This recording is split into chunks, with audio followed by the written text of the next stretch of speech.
ये रात कितनी खूबसूरत है। हाँ, और तुम्हारे साथ बैठ के और भी अच्छी लग रही है। तुमसे बात करके दिल खुश हो जाता है। शहर जब सो रहा होता है तब आरव जाग जाता है। सूरज निकलने से पहले ही उसकी आंखें खुल जाती हैं क्योंकि भूख घड़ी नहीं देखती।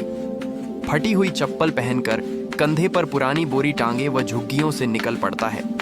माँ बीमार है, दवाइयों के पैसे चाहिए, इसलिए स्कूल का सपना कब का दब चुका है। लोग उसे कूड़ा बिनने वाला कहते हैं, पर आरव खुद को सिर्फ मेहनती इंसान मानता है। गली गली घूमते हुए वह कागज, प्लास्टिक, लोहे के टुकड़े चुनता है और हर दिन यही सोचता है कि काश जिंदगी में उसे भी एक मौका मिलता। आरव धीरे धीरे बड़ा हुआ। इसी शहर की एक साफ सुथरी पुलिस कॉलोनी में अनन्या रहती है। उसके पिता महेंद्र शर्मा पुलिस इंस्पेक्टर हैं, सख्त, ईमानदार और नियमों के पक्के। अनन्या कॉलेज में पढ़ती है, किताबों से दोस्ती रखती है और दुनिया को बराबरी की नजर से देखना चाहती है।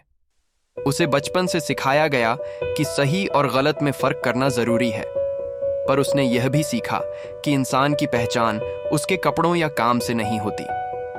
एक दिन कॉलेज से लौटते समय अनन्या की स्कूटी सड़क किनारे अचानक बंद हो गई। धूप तेज थी, लोग आते जाते रहे, किसी ने मदद नहीं की। तभी पास ही कूड़ा बिनता हुआ आरव रुका। उसने हिम्मत करके पूछा कि स्कूटी देख ले क्या। अनन्या ने उसकी आंखों में झांका। वहां न कोई चालाकी थी न लालच। कुछ ही मिनटों में स्कूटी ठीक हो गई। अनन्या ने धन्यवाद कहा और उस पल कुछ ऐसा घटा जो दोनों ने महसूस तो किया पर समझ नहीं पाए। इसके बाद मुलाकातें बढ़ने लगीं। अनन्या जानबूझकर उसी रास्ते से आने जाने लगी और आरव भी वहीं दिखाई देने लगा। कभी हल्की सी बातचीत, कभी हालचाल। एक दिन अनन्या ने पूछ ही लिया कि क्या उसने पढ़ाई नहीं की। आरव ने मुस्कुराकर कहा कि पढ़ना चाहता था, पर हालात ने पहले काम सिखा दिया। उसी दिन अनन्या ने उसे अपनी पुरानी किताबें दी। आरव ने पहली बार किसी से ऐसा तोहफा पाया था। रात में झुग्गी के अंधेरे में दिया जलाकर वह पढ़ता और सपनों की दुनिया में चला जाता। धीरे धीरे अनन्या को एहसास होने लगा कि उसे आरव से प्यार हो गया है, उसकी सादगी से, उसकी मेहनत से, उसकी सच्चाई से। आरव भी यह समझने लगा था, पर उसके मन में डर था। उसे लगता था कि वह इस प्यार के काबिल नहीं है। फिर एक दिन इंस्पेक्टर शर्मा ने दोनों को बात करते देख लिया। घर में हंगामा मच गया। एक कूड़ा बिनने वाला, ये शब्द अनन्या के दिल में चुभ गए।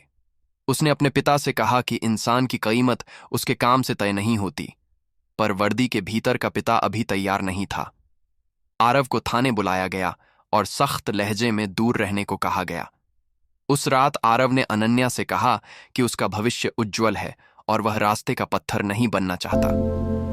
अनन्या रोती रही, पर आरव टूटे दिल के साथ भी एक फैसला कर चुका था। उसने ठान लिया कि वह अपनी जिंदगी बदलेगा। दिन में वह कूड़ा बिनता, रात में पढ़ता। एक सामाजिक संस्था की मदद से उसने पढ़ाई दोबारा शुरू की। सालों की मेहनत, भूख, ताने और थकान के बीच उसने खुद को साबित किया। इसी बीच शहर में एक बड़ी आग लग गई। एक बच्चा अंदर फंस गया। भीड़ खड़ी थी, पर आरव बिना सोचे आग में कूद गया और बच्चे को बचा लाया। वह खुद बुरी तरह झुलस गया। अगली सुबह अखबारों में उसकी बहादुरी की कहानी छपी। इंस्पेक्टर शर्मा ने जब अखबार पढ़ा तो उनकी आंखें भर आईं। वह अस्पताल पहुंचे, आरव का हाथ पकड़ा और पहली बार कहा, मुझे माफ कर दो। अनन्या उस पल समझ गई कि प्यार ने नहीं, इंसानियत ने जीत हासिल की है। समय बदला। आरव ने पढ़ाई पूरी की और सरकारी नौकरी पाई। वह अब भी वही इंसान था, बस उसकी पहचान बदल गई थी। अनन्या और आरव की शादी सादगी से हुई। कोई दिखावा नहीं, बस सम्मान और भरोसा।